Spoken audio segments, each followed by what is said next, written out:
Hi everyone and welcome back to my channel. I thought today we would go through the books that I've read recently. I have read, I'm up to my 19th book in the last couple of months. In April I read 12 books because it was my last month of not working, so I really reaped in the books. I also traveled a couple times and was sick in bed, so had lots of reading time. This month I'm up to my 4th book. I'm hoping to read 5. It's probably not likely because it's the 27th today, but I'm up to my 4th book. It's just been a slower month and that's okay. I've been doing other hobbies. I've been learning to knit, so I'm gonna make a scarf, which is very exciting, and that's been a fun dexterous activity to do in the evenings. That has been my reading journey lately, so I thought we could go through all of my books and rank them and see what we liked, because there was some really good ones in the last few months. They really were. One thing I always want to preface when I'm doing book content is most of my books I do rent from my library. I have a very good library near me. I signed up in April and I was told that you can take out 50 books at a time, which is crazy.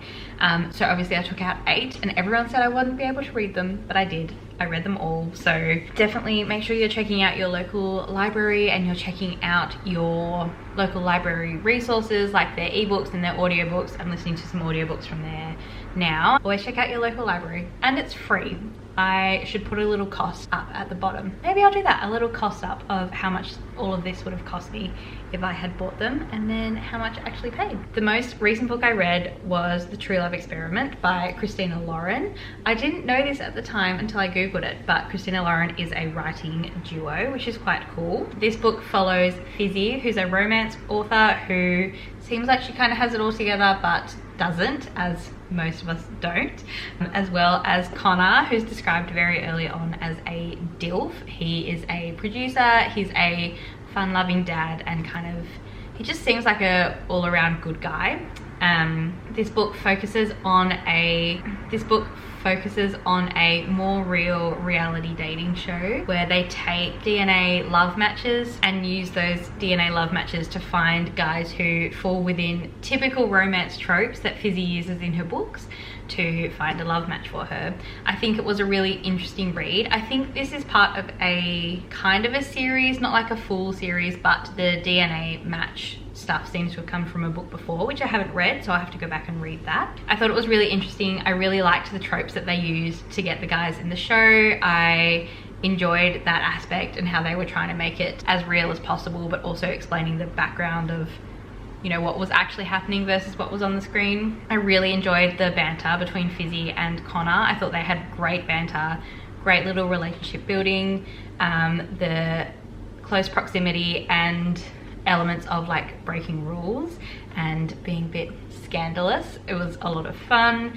It was a little bit of spice, not too much, but I did read a spicy scene. I got up to a spicy scene at work and I was petrified that someone would read over my shoulder or something, so I had to wait until I got home. Overall, I thought the ending was really cute. I thought it was well done, well-rounded, covered a lot of issues. I think it talked a lot about why people are apprehensive in love sometimes, and I thought that was really well done. So overall, I gave this a 4 out of 5 stars.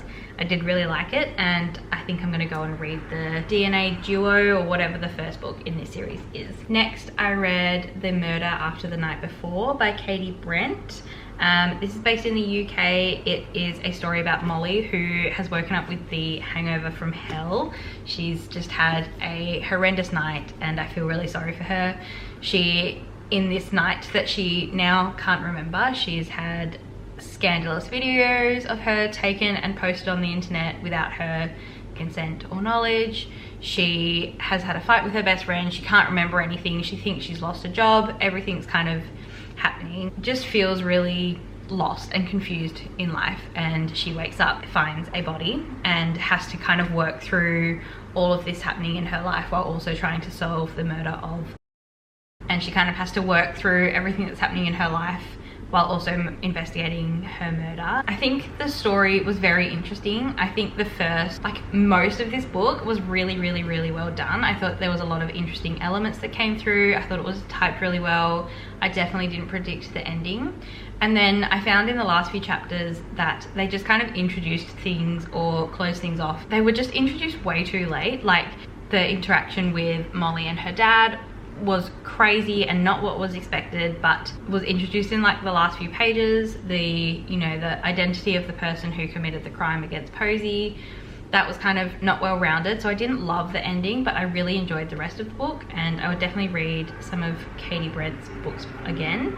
I also thought, and I can't even remember his name, and I refuse to find out now because it's pissed me off, but the main dude in this book, if you've read it, he just had weird boy vibes, and I was not about it. So I didn't mind this book. It wasn't my favorite. I rated it 3 stars out of 5. Next for this month is When in Rome by Sarah Adams. I haven't read a Sarah Adams book before, but I know that they're really popular, so I wanted to give it a go. This follows Amelia, or Ray, and Noah. It follows their kind of romance, forced proximity, and just kind of how they grow. I thought the timeline was kind of unrealistic. It took place over like a week or two, and they were like effectively almost engaged by the end of it, which is crazy, but you know, romance books, they're fine. I did enjoy how it explored a lot of different reasons and apprehensions that people have with love, especially when it comes to like trust issues, grief, trauma. I think it's a really interesting way to bring realistic elements into characters, and for those characters to be more relatable to different kinds of people. I did really like the ending of this. I think sometimes when it's all just happy endings at the end, I find that a bit unrealistic because it's not reality. You're kind of leaving at chapter X. I do enjoy it. I'm not saying I don't enjoy it, but sometimes it takes away. And I liked that this book had a happy ending and then kind of issues within the happy ending, as anyone would with the ending that they got. And then they kind of explored, this is how they were feeling, this is the work that they would need to do to actually get their happy ending, and that it's not all glitz and glamour and happiness. I do believe if this book was set in Christmas, it would be a perfect Christmas book. But it was not. It was just very cozy, and I rated it a 3 stars. I'm also currently listening to / reading None of This Is True by Lisa Powell. I'm about a quarter of the way through, so I will let you know what I think of that as I'm done. Okay, but now let's get into April books. So I started the month with Just for the Summer by Abby Jimenez. This was my first Abby Jimenez book, and I think from how much I loved it, it will always be my favorite. This book followed Emma and Justin, who both believe they have the same love curse. So they get together, meet, and start to date in an attempt to break the curse. I loved Justin. I loved Emma as well. I thought she was a fantastic female main character, but I really loved Justin. He just seemed very well-rounded, and he was the personification of if they wanted to, they will. I did again enjoy the inclusion of elements that typically make life harder in relationships, and it does make life harder for this relationship, but I really enjoyed their inclusion and how they're explored and explained, and I loved the sense of community and building that, you know, building your own family, chosen family throughout this book. I thought that was really beautiful. I did like the ending, and I cannot wait to read more. So I rated this a 4.75 star, which is quite high for me, but I did really love this book. Next is Onyx Storm, obviously a few months late from when everyone else in the world read it, and now even later, but I did enjoy the book. I think it had a big middle book energy. I think there were a lot of threads and storylines and characters and all of that will be further explored in future books, but they kind of have to be introduced at some point, and then they just didn't go anywhere, which really frustrated me. Specifically the Silverhead tribe, that frustrated the hell out of me. But I did enjoy the book. I enjoyed it personally more than Iron Flame. I'm not sure if I was just in a weird headspace when I was reading Iron Flame, but it wasn't my favorite, and I felt like it dragged on a lot. Did like Onyx Storm. I enjoyed the journey aspect, learning more about the intricacies of relationships and trust and the bonds. I'm definitely ready for more, but I'm also happy that there's a break. I did rate it 4 stars. I just do really enjoy the series. I think it's really well written. This was my first little dive in, so I did really like it. I also read that while I was sick, and I finished it while I was still sick, so I wanted a really quick book to kind of help me through recovery. I ended up picking up The Crash by Frida McFadden. I've read a lot of Frida McFadden books. They're kind of my slump fixes typically. If I haven't read for a while, or I just want something quick and engaging and getting me into the pace of reading again, I typically read Frida McFadden. The Crash was interesting. It had some twists and turns that I kind of didn't see coming. The ending I didn't see coming really, but the main crux of the book, like the main events that were happening, the storyline that played out, was ridiculous, so beyond the pale of what could actually happen in real life. So I didn't really get immersed in it because I was kind of, I guess, rolling my eyes every chapter. It definitely wasn't my favorite. I ended up only rating it 2.5 stars. It was fine. Next, I read another new favorite of mine, which was Summer in the City by Alex Astor. I haven't read her other books just yet. After reading this, I do really want to read Lightlark, but I loved this book. This follows Elle and Parker, who are kind of in a forced proximity situation and kind of slowly start to develop a relationship and trust and friendship and explore things that weren't explored before. That sounds sexual, and it's not, I promise. This book was marketed to me and the world as a early 2000s rom-com, and it fully delivered. I felt like I was watching 27 Dresses, How to Lose a Guy in 10 Days, those kinds of feels, and it just made me feel warm and cozy and girly. I also enjoyed that Alex explored a lot of issues with relationships as well, like again the apprehensions that come with love and what people might be looking for, how you can kind of take your trauma and take your history. You can be upset about it, but kind of work through that for the betterment of a relationship. I thought that was really interesting and really well done. I related the most to Elle out of any book character I've ever read. She kind of talks about, you know, deserting herself to her own little island and retreating from everything. And that goes to like retreating from friends, from family, from going outside, from eating, you know, the right foods for you, dressing up, showering, doing anything. And her retreat was kind of a hyper-focus mode, but for me that it felt really synonymous with when I'm depressed or going through a really anxious time. I thought it was really interesting to see it in a book. I really enjoyed the reminder, I guess, of seeing her going out and seeing friends and being in the sunshine and doing all the things that we know are good for you, but it's an easier habit to isolate than it is to do those things. But I really enjoyed seeing her self-worth and her happiness start to come out throughout the book as she moved away from her island and she built her community, which I feel like I'm starting to do as well. So I loved that. This was a 4.5 star for me. The next book I read was Book Lovers by Emily Henry. This was a reread. I wanted to read all of her books again before her new book came out this month, which I haven't read yet. I'm taking it on vacation with me, so no spoilers. I loved Nora and Charlie. I think they're so gorgeous, and the setting being in a library in a small town, it was really sweet. I loved the bond that Libby and Nora had. I loved the exploration of the sibling dynamics as well, between oldest and youngest, and responsibility and setting yourself up in terms of what they face and how they live their life now. I thought that was really interesting. At the moment, it's my third favorite Emily Henry book of all time, and I still have a couple more to go, but I do love it. And again, it's one that I'll just keep reading for a long time. One I read was The Happily Ever After playlist by Abby Jimenez. I was on a romance kick this month apparently.